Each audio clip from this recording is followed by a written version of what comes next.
Friends good morning అండి. Welcome back to my channel. అందరూ ఎలా ఉన్నారని నేనైతే చాలా బాగున్నాను. మీరు కూడా బాగుండాలని ఆశిస్తున్నాను. ఈ రోజు ఏంటంటే మిద్దె తోటిలో డీప్ క్లీనింగ్ అయితే చేస్తున్నాను. ఎలా నేను క్లీన్ చేస్తున్నాను ఏంటని ఈ రోజు వీడియోలో చూపిస్తాను. కొమ్మ కత్తిరింపు అయితే ఆల్మోస్ట్ అలా అయిపోయింది. తర్వాత క్రీపర్స్ ఉన్న వారికి క్రీపర్స్ కూడా పాకిచ్చేసుకున్నాను. అయితే ఇప్పుడు క్లీనింగ్ చేసేసుకున్న తర్వాత ఇంకా వేరే పని. ఫస్ట్ అయితే డీప్ క్లీనింగ్ చేసుకున్నాము. సగం అయిపోయింది ఇప్పటిదాకా వీడియో. ఫోన్ ఛార్జింగ్ లేకుండా అందుకే వీడియో తీయలేదు. ఫోన్ ఛార్జింగ్ పెట్టుకున్నాను. మళ్ళీ ఇప్పుడు వీడియోని అయితే తీస్తున్నాను. ఎలా క్లీన్ చేసుకున్నానో చూపిస్తాను రండి. ఇదిగోండి, ఇప్పుడైతే ఆల్రెడీ ఒకసారి ఒక రౌండ్ అయిపోయింది ఊడవడము. ఇప్పుడు రెండో రౌండ్. ఇలా మనం ప్రతి కుండి కింద ఇలా స్టాండ్స్ పెట్టుకున్నాం అనుకోండి, ఊడ్చేటప్పుడు చీపురు దాని కింది దాకా పోతుంది. ఇదిగోండి, ఆల్రెడీ ఒకసారి మొత్తం అంతా ఊడ్చుకొచ్చాను. మళ్ళీ ఇంకేమన్నా ఎక్కడైనా ఇటుక పిల్లల పక్కన ఖాళీగా ఉందనుకోండి, దాక్కున్న దుమ్మెమ్మని ఉంటే అది వచ్చేస్తాను. అందుకనే సెకండ్ టైం కూడా క్లీన్ చేస్తాను. అలాగే ప్రతి కుండి కింద దగ్గర కంపల్సరీ స్టాండ్స్ అయితే పెట్టుకున్నాను. అలా పెట్టుకోవడం వల్ల ఏంటంటే మనకి ఫ్లోర్ పాడవపోదు, ఇలా ఊడ్చుకునేటప్పుడు నీట్గా ఉంటుంది. తర్వాత ప్రతి కుండి కింద నేనైతే ఇలా బాస్కెట్స్ పెట్టేసుకుంటాను డ్రైన్ హోల్స్ దగ్గర. అప్పుడు వచ్చిన వాటర్ దీంట్లో పడుతుంది అనమాట. దాన్ని తీసి మళ్ళీ రీయూస్ చేస్తాను. ఊడ్చేటప్పుడు అయితే అవన్నీ తీసేసుకుంటాను. ఇలా ప్రతి కుండి కింద ఇలా నీట్గా క్లీన్ చేసుకుంటూ రావాలి.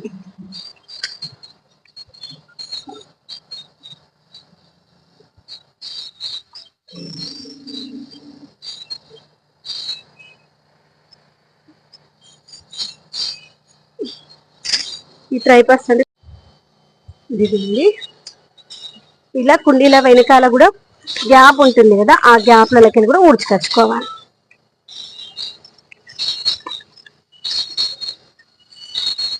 ఇదిగోండి, ఈ ఫ్లోర్ పైనకి కూడా ఊడ్చుకోవాలి. ఇక్కడ మీరు చూసారా టీ కప్స్, ఆ టీ కప్స్ లో కూడా మొక్కలు పెట్టుకున్నాను, అడిగిన మొక్కలు. మంచి ఇప్పుడు ఎండాకాలం మంచిగా పువ్వులు వస్తాయి. ఇలా ఏమనంటే లేపుకుంటే ఊడ్చేసుకోవాలి ఫ్లోర్, అప్పుడు నీట్గా ఉంటుంది. ఇంత కింది దాకా పోతుంది చీపురు. మనం ఊడ్చేటప్పుడు ఏమైనా సైడ్కి వెళ్ళి వస్తే అంతా ఓపెన్ కదా, అయితే మనం ఊడ్చేటప్పుడు కొంచెం సైడ్ కట్ ఇటు వస్తూ ఉంటుంది, అంతా ఊడ్చేసుకోవాలి.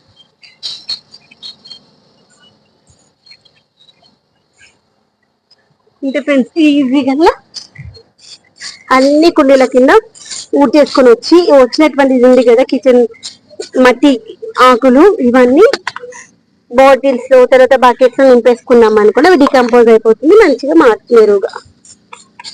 సౌండ్ క్లారిటీ వస్తుందో లేదో, పక్కన ఇక్కడ డ్రిల్లింగ్ చేస్తున్నారు.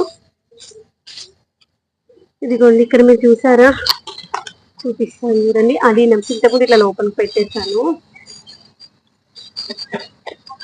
ఇదిగోండి టీ కప్ మొక్క చూడండి, నేను కూర్చుంటే నా హైట్ లో ఉంది మొక్క. చిన్న టీ కప్ లో దీని ఏంటంటే మట్టిలో వేసుకున్న తర్వాత ఇలా ఈ బాక్స్ లో పెట్టుకున్నాను. ఎందుకంటే ఎక్సెస్ అయిన వాటర్ దాంట్లోనే ఉంటుంది. ఒక రోజు మనం వాటర్ పోయకపోయినా, 4-5 రోజులు వాటర్ పోయకపోయినా ఆ వాటర్ యూజ్ చేసుకుంటుంది అనమాట. ఇక్కడ ఇంకొకటి కూడా అదే, ఇది కూడా అదే, ఇది కూడా అదే.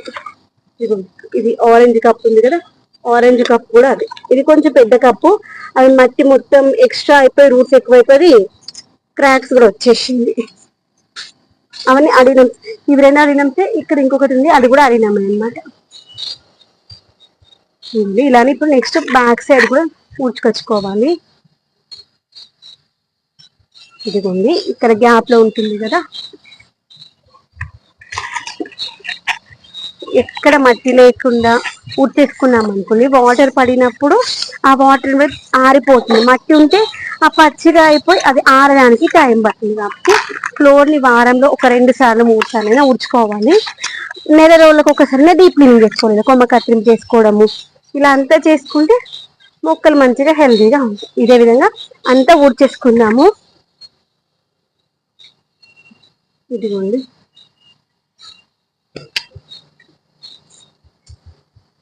ఇదంతా ఆల్రెడీ ఒక రౌండ్ ఊడ్చేసుకొచ్చింది అనమాట. ఇంత వచ్చింది చెత్త అంతా. ఇటు సైడ్ ఉన్నది కూడా మొత్తం ఒక దగ్గర ఊడ్చేసుకుంటే ఇక్కడే మనం గ్రీన్ షెడ్ లో కూర్చొని మనము బాటిల్స్ ల మొక్కలు ఉన్నాయి కదా ఆల్రెడీ, వాటిలో ఇదంతా నింపేసుకున్నాము. ఇంకొక దగ్గర ఇది ఉన్నట్టు.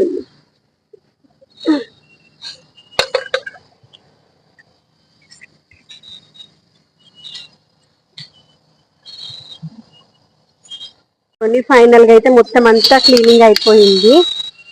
ఇదిగోండి, చూసారా నీట్ గా ఉంది కదా, ఇక్కడ వరకు నీట్ గా ఉంది గ్రీన్ షేడ్ లో. ఇంకా అక్కడ మనకి మట్టి గిట్లా ఉంది కదా, అది చేసుకోవాలి. ఇప్పుడు చిన్నంతనైతే ఇలా ట్రైలకి అయితే ఎత్తుకున్నాను.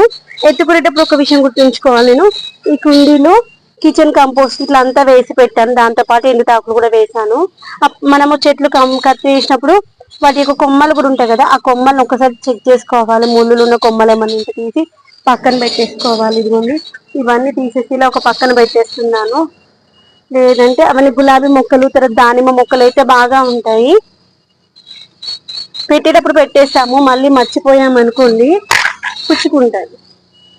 అందుకని సరే అనుకున్నాను, మళ్ళీ చేతితో ముట్టుకునేసరికి ఒక కొమ్మ తగిలింది. అందుకే చేతితో కాకుండా ఇలా మనం ఒక స్టిక్ తీసుకొని స్టిక్ అంటే ఈజీగా ఉంటుంది.